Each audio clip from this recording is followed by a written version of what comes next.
Dr. Versta? Yes, ma'am, just want to welcome everyone to this work session. Welcome to November of 2022. It starts today. We do have a really short work session this morning because as part of our time together, we're going to be taking a trip throughout the district to look at a lot of the infrastructure and a lot of the growth going on. To start our meeting, I'd like to introduce Mr. Roger Campos. He's going to lead us in our invocation, followed by the Pledge of Allegiance.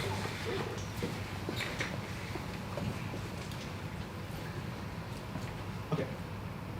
Lord, we are meeting today to conduct matters of business. Guide our hearts and our minds in the spirit of fairness, right thought, and speech. Impart your supreme wisdom upon our activities so that our affairs may reach a successful conclusion. Thank you for being our source of guidance today. Amen. Amen. I pledge allegiance to the flag of the United States of America and to the republic for which it stands, one nation, under God, indivisible, with liberty and justice for all. Honor the Texas flag. I pledge allegiance to thee, Texas, one state, under God, one and indivisible. Thank you, Mr. Campos. Thank you, sir.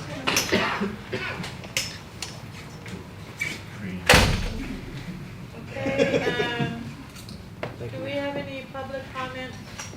Anybody signed up to speak? No, right? Moving on to item 4, consider approval of an amendment to the 2022-2023 compensation plan. Brandon? Yes. Oh, sorry. We'll go ahead. So we brought the item to the board. We knew it was always the intent of the board to make sure that we pay a livable wage to all of our employees. And so with that direction, we had an opportunity, led by Mr. Chris, to go back into our compensation plan to set a threshold of $15 an hour. We were able to do that with our pay grade 1 and 2. When we did that, because we didn't want everyone to have to wait till next year to see that, we moved it early. When we did that, we compressed our scale down, and we know that created some concern and consternation. So all we were trying to do is lift our bottom pay up. So it created some compression issues.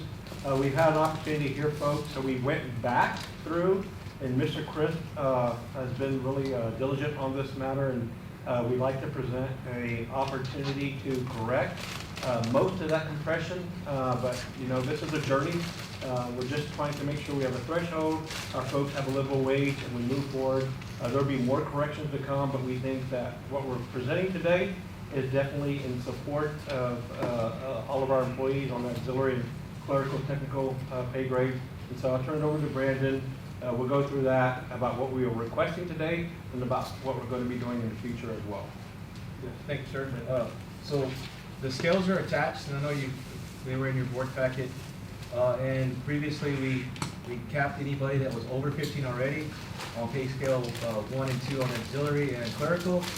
And doing that, it really compressed, like Dr. Versa shared. So we went back and we spread that compression out on pay grades 1 and 2, so that somebody that has 10 years is not making the same as somebody, or within pennies of somebody who's been here 2 years. So we looked at the scale, how it was previously and how spread it was.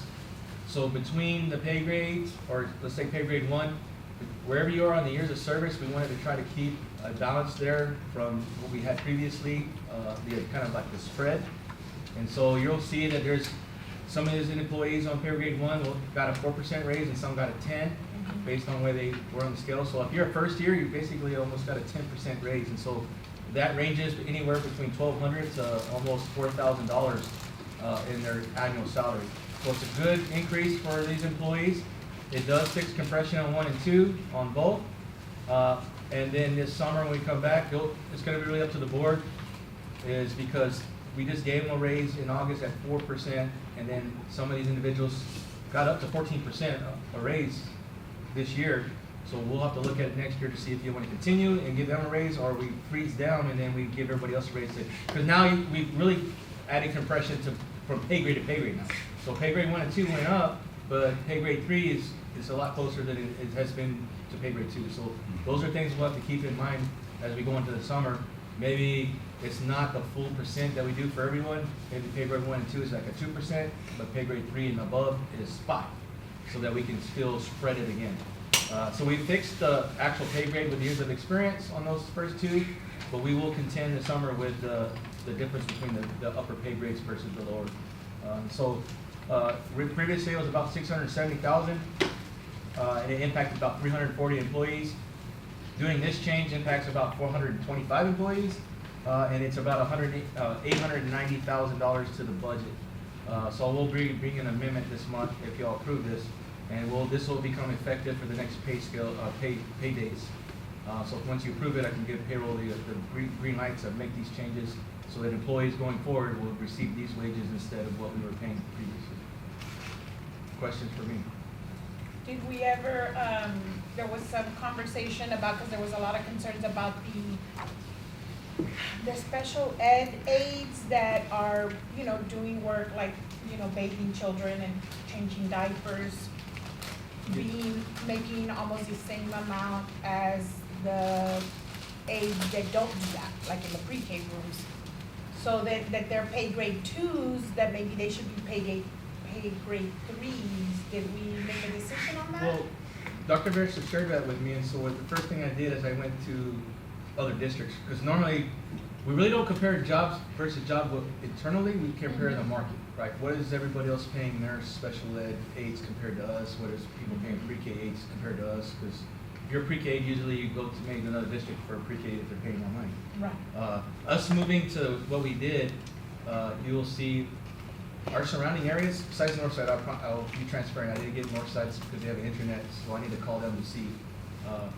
But what we've done is, because we've moved our scale, not necessarily between pre-K and special ed aid, but we're paying a lot more than like Medina Valley, South San, Hardendale, with our aides and our auxiliary comparable to them. When I looked at the districts, it didn't seem like our pay grades were in a line with their pay grades where we have them. Now, we could do the study and see and go more globally, because I didn't look at every school district to see if special ed aid should be pay grade 3. But some districts had it where they were very specialized aides. Like if because right now it's very inclusive of all our special ed aid. If you're Right. a special ed aid, you're on pay grade 2. So I did see some districts that had a behavior aid was here, a life skills aid was here, an inclusion aid was on this pay grade. So then what several aides said to me was that it's not worth it to be a spec ed aide because it's so much more work. And why would, like, that they're all gonna ask to be transferred to be just regular aides? Like, we're going to lose, that they're gonna be like, well, there's no incentive, right, to do that extra amount of I work, agree. and they're all gonna ask to be moved to the pre-Ks.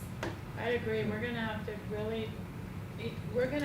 okay, so a special ed aide changes diapers, even, when a child has the incontinent issues at the high school, they're showering adult males, adult females. We can't pay them the same amount that we pay the, attendance aide. There's no comparison to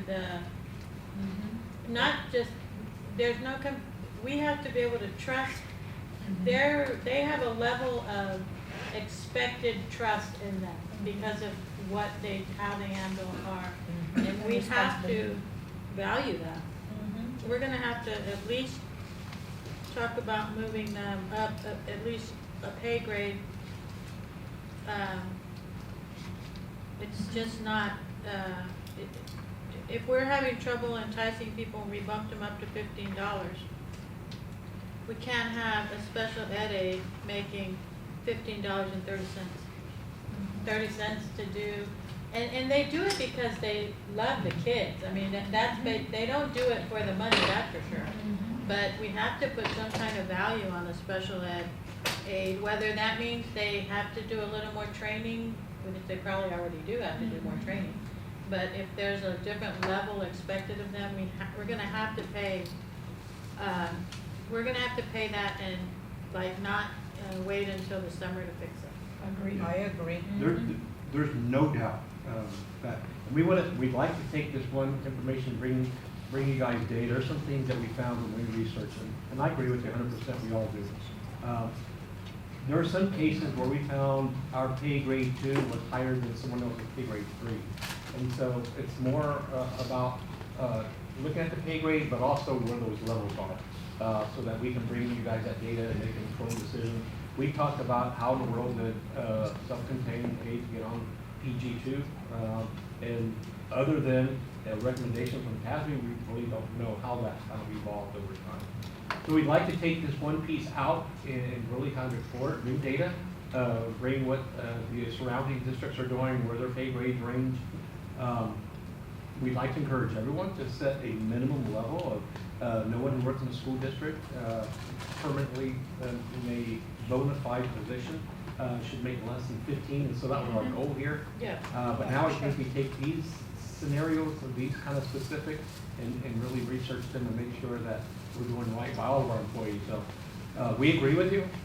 We just need a little more time to gather Lloyd, that information. can we make sure that we communicate as a system to all of them? Because I think we might have a mutiny on our hands when this goes out and we don't address that, but if we let them know that it's a little bit more complex and a little more complicated, and we're working on that, then they'll sit tight, right? And Yeah. I'm not saying they're gonna walk away. It sounds to me like I think we're gonna get the feedback. And they're like, it was a very strongly worded feedback. And I spoke to several people that were representing the people in their schools kind of situation. So what that tells me is that they're all talking to each other, Yeah. and they're in agreement, and they are feeling undervalued. And they're like, why even do this work? I mean, we could just as easily do other work that is so much easier for the same pay, right? Yeah, and we always try to stay in the top quadrant of our regional area, right? Yeah. And so we like to bring that information and show how we compare to other districts, but specifically for that position in the district. And I think that's really good information to get out to all the employees too. So there's like categories of employees, and we just want to make sure that we give you all the information before you guys make a decision, so that you have that. We want to hear from all of our employees too. Yeah. And we have a system in HR that if someone feels they're outside of pay grade, we create a process of applying to have that taken to a committee, research it, and look at the job scope and function, what it entails, what's the supervisory role, what budget amount does that position kind of cover. So there's a lot of things that we look at. Maybe we can explain that in a brown bag, how that process works, so we all have a better idea of it. Yeah, we'll do it, but I'd like to do it with data. Yeah. Right, and with them too, right? With Oh, the absolutely, employees yeah. as well. Yeah. So, I think, should we just tell them, like, when they come back to us, because I know they are, we tell them they should express their specific concerns to HR if they want to advocate for themselves or the group of teachers in their campus? Should we redirect them so Yeah. you can hear from them? They should go through their immediate supervisor, and so specifically through the principal will contact HR, and we can set those up, we But you know, a lot of definitely wanna times the reason they come to us is because those systems fail them, right?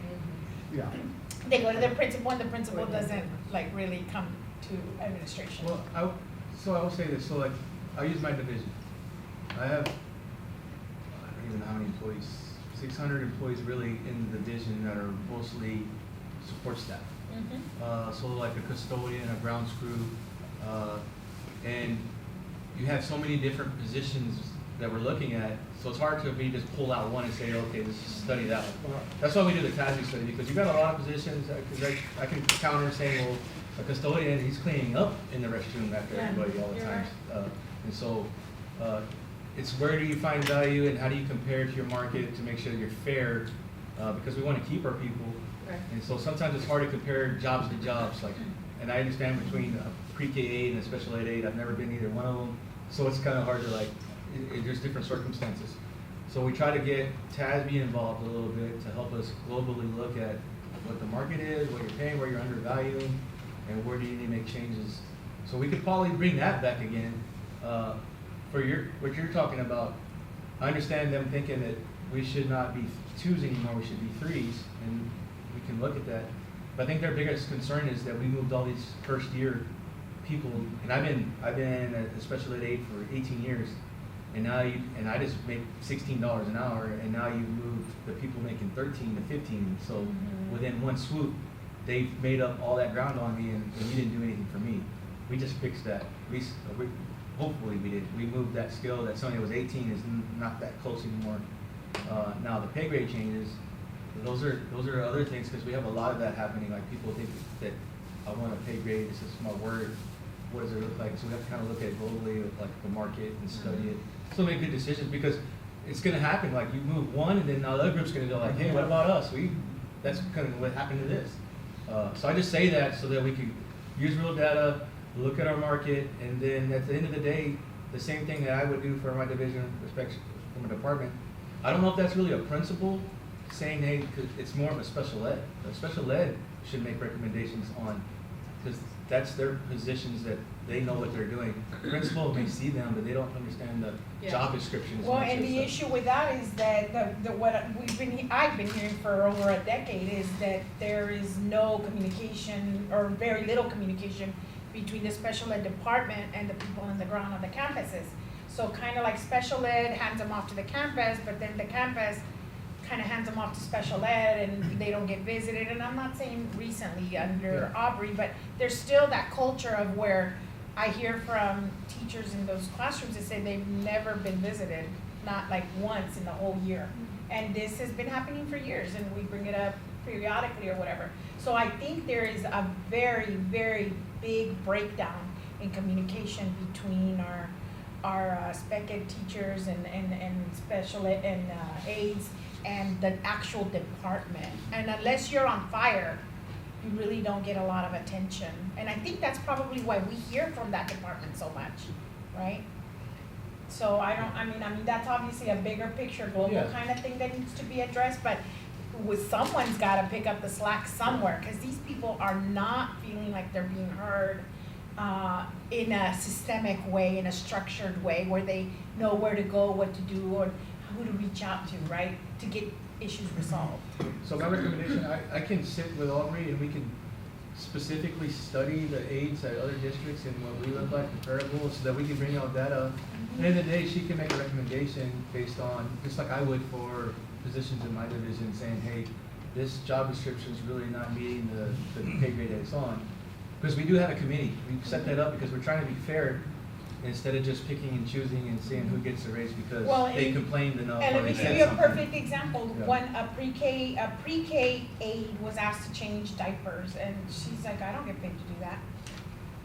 That was her first result. So she agrees that there is a difference between what a spec ed aide does and a pre-K aide does.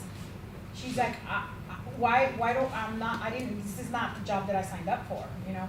So that in itself tells you, I mean, we're all in agreement here, the women on the board have already spoken out about that. We've brought it up over years, many, many times and it's also the hardest position to fill, right? And there's a reason for that, and I mean, I don't know how you guys feel about it, but we've changed a lot of diapers as women. We had a lot of children, right? We have changed a lot of diapers, we've given a lot of baths, we've cleaned up a lot of spit and throw up and all that stuff. And that is, I'm telling you, that is next level. So just keep that in mind. And I know there's markets and I know there's supply and demand and all these other things, but I really feel like we need to get past that and think about it on a human level. And what it means to take care of another human being in that level, even if you have taken care of your parent that is No, I do. Alzheimer's or anything like that, it is next level. And not to mention the fact that there's also the aggressiveness of some of the students that, Yes. some of these people get beat up every single day. Mhm. Trying to change the diaper. They're bruised up all the time. Yeah. So on this plan that you're submitting right now, it helps with even the leads and like the supervisors that are at that level where it's like, say the janitors get pushed up to $15 an hour and then their lead is only getting 5 cents more, 10 cents more, does that fix it with this plan? That fix it, yeah, because It that improves it. improves it because, well, like a head custodian's on a different pay grade, so if they're on pay grade 3, it moves them closer to the pay grade 3. That's what I'm telling you. It does compress that up. So a custodian on pay grade 1 is going to make $15, but if you're on 3, and it's all the years of experience too. It just depends how many years you have in. Obviously, the more years you have in, the higher your pay rate's going to be.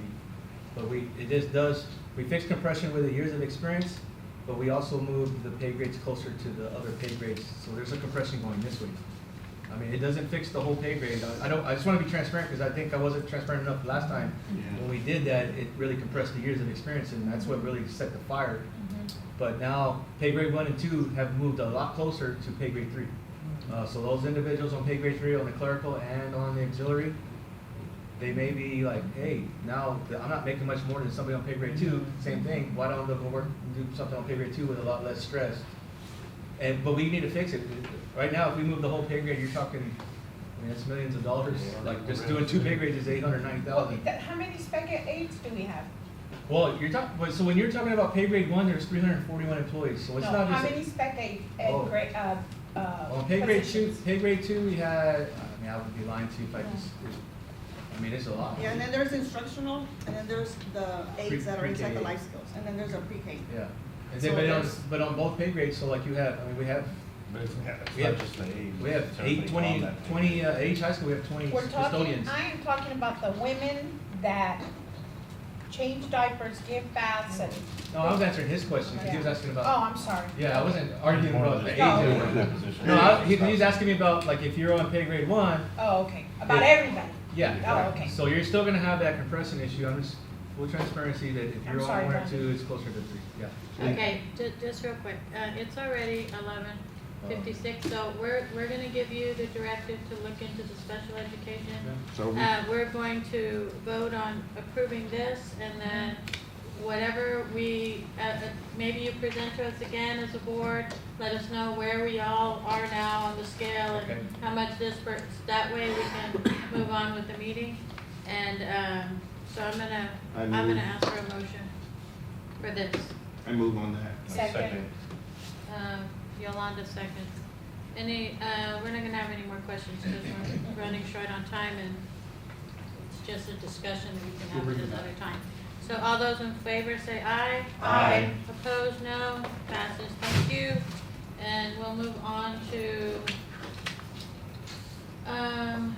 items of information, administrative guideline for student surveys. So I also put in front of you a PowerPoint package, so that way you could go through the PowerPoint with me. And then you receive a draft copy of the admin reg for you to review prior to it. Basically, we're here today to kind of go through the potential of an admin reg change. So I want to make sure that you know that typically we approve admin regs through our senior staff. They go through the division and departments. But this is one that has come through the board for surveys several different times. So we wanted to make sure we got your opinions and discussion topics listed down in our admin reg prior to approval. Our current practice is, and we're speaking only about student surveys, is that student surveys be reviewed by senior staff and the board prior to student participation. So we changed that up after COVID. Before that, we had an opt-out, then we did opt-in only. All student surveys are opt-in only currently. That's what we have. So we bring you a copy of it, they go through the board, you read what's on it. We're asking for a potential change to that practice, so that would be the next page, which would be, depending on the topic and the use of the survey, that we make surveys either an opt-in or opt-out, depending on the topic. So all surveys will be presented to the division leader, approved by the assistant superintendent in charge of that division for the review of the survey. All sensitive and specific topics that are personal or invasive will always be an opt-in only. So let me give you some clarification on that. So with that, right now we have surveys that have to come to the board that don't ask intrusive questions. For example, what color a school color should change to, mascots for a school, what to do with fundraising money, and themes for dances and proms and things of that nature. Those are things that we don't want to put in front of the board because those are things that campuses can take care of, and they do not ask invasive questions. And so it will save time for the campuses and organizations that run those programs to do things effectively and efficiently. But we still want to keep parents involved in anything that has anything to do with a sensitive topic. And so that's why we wanted to create this admin reg to provide guidance for anybody who has a student survey. This will allow the district also to collect data on a larger scale, because if we opt in all the time for mascots, then you're gonna get a very small percentage of people who actually take the time to do that just for a 2-question survey on colors and things of that nature. So on the next page, you'll see what are the topics that will always be an opt-in. And those are also on your admin reg section A through D, if you want to read them. But basically, it's on personal beliefs. The sex education one that we do with Venture Health and the health department always. Family income, education, family life, morality, religious beliefs, political affiliations, mental or psychological concerns, and bullying. So if it has something to do with one of those topics or anything else sensitive, we think that those should go before the board so that the board is aware of what will be presented. And it has to be done 2 weeks prior to the start of that, and those will always be opt-in by the parents. So parents will have authority. Now, everything else that is not sensitive or intrusive can be an opt-out, but parents will always have the option of opting out of any survey for their child. And this just doesn't stop us from preventing a quick survey to go out to parents that doesn't have anything of personal or sensitive topic. So that's what we're presenting as a draft copy right now for the admin reg. What does opt-in look like? A parent has to sign a form? Is that what it Parents looks sign like? forms, they go online and have Oh, to they- fill, they can do either. Some people have to physically sign a form if it's for an IRB research study. They go online and they can type it in. There's many different ways of doing it. But if I give you some numbers, when we had the panorama come in, and we were trying to figure out the, how kids were dealing with COVID. Yeah. And so, the years before we had opt-in, we were getting 6,594, 4,047, 6,594, where we could do that level. We did an opt-in and had it at every open house. We only received 802 for the whole district, with a month and a half of pushing it out.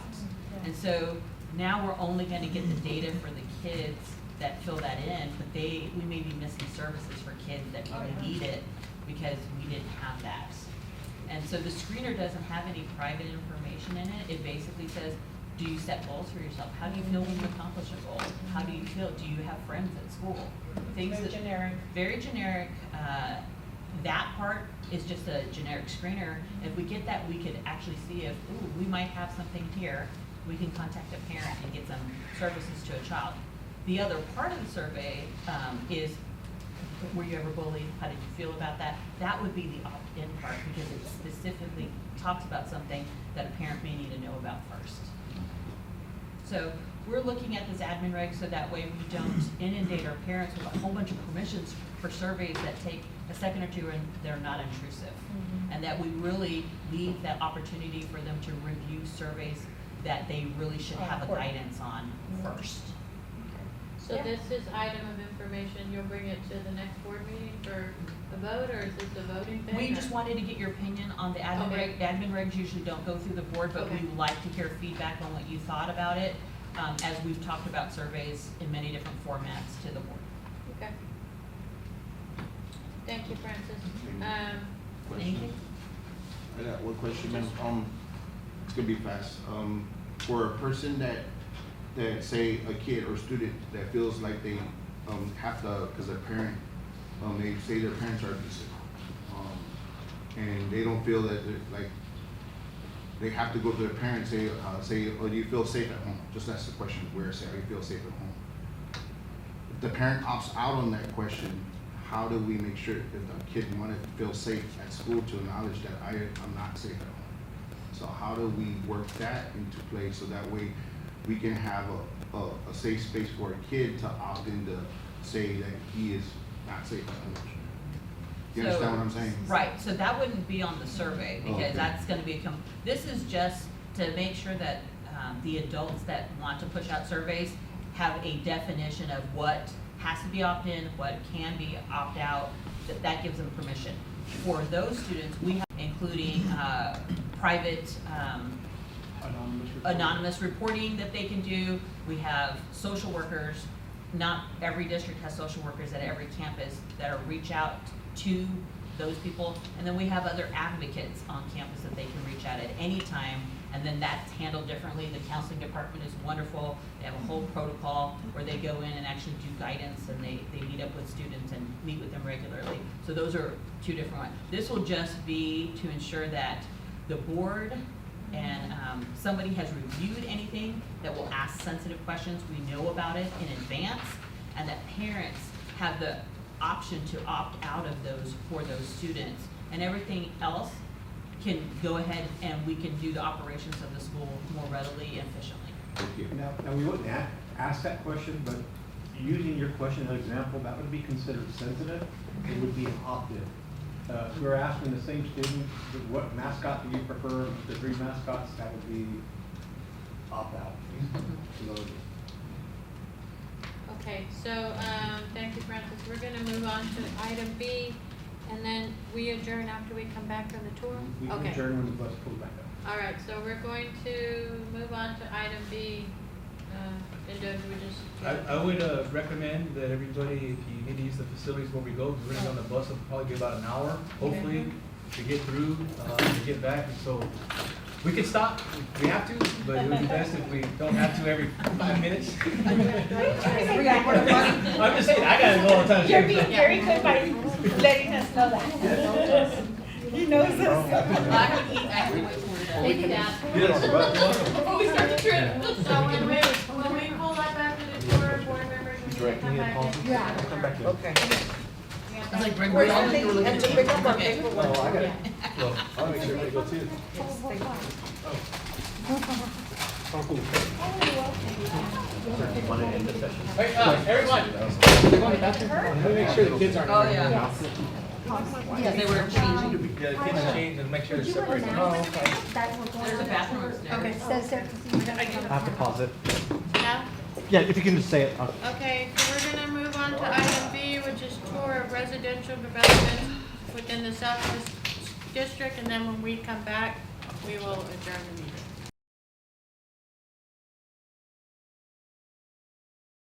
Okay, we have returned from our tour of the district, at 1:37.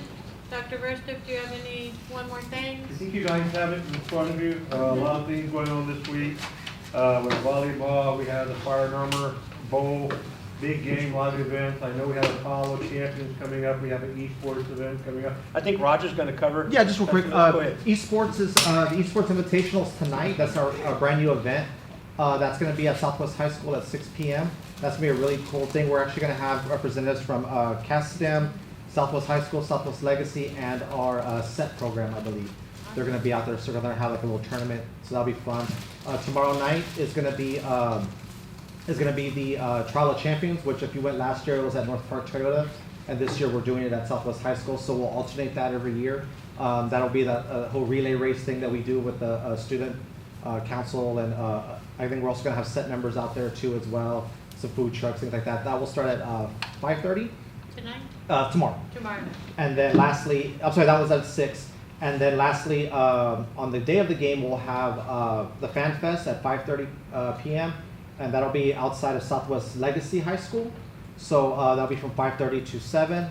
And then the game starts at 7 o'clock. And we'll be there and we'll have all kinds of activities going out throughout the whole time. So make sure to come out. It'll be a great time. The kids are excited. We already just got the Spirit Stick in.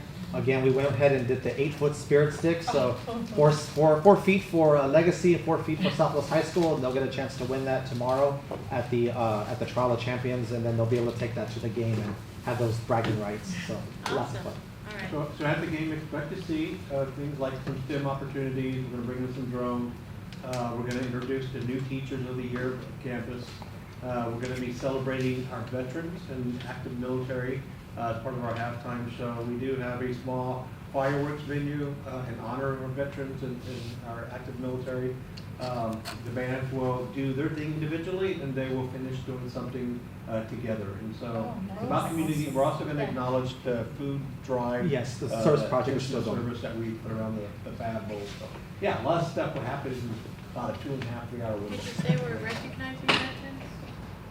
No? What'd you say? We will recognize veterans. The two bands are gonna play in concert together. Okay. And they're gonna play a version of the military, and Okay. every new version of the military will honor that branch. And they are gonna be like on the field No, or we'll in have stand? to stand. Probably stand. Okay. Stand and remain standing for the whole song, so Awesome. 3.5 minute song. Okay, Be lots of all fun. right. Okay, well, thank y'all for everything. Thank you, Brandon. That was an awesome Good tour, job. very eye-opening, big things coming to Southwest. And, no other business. We'll adjourn at 1:40.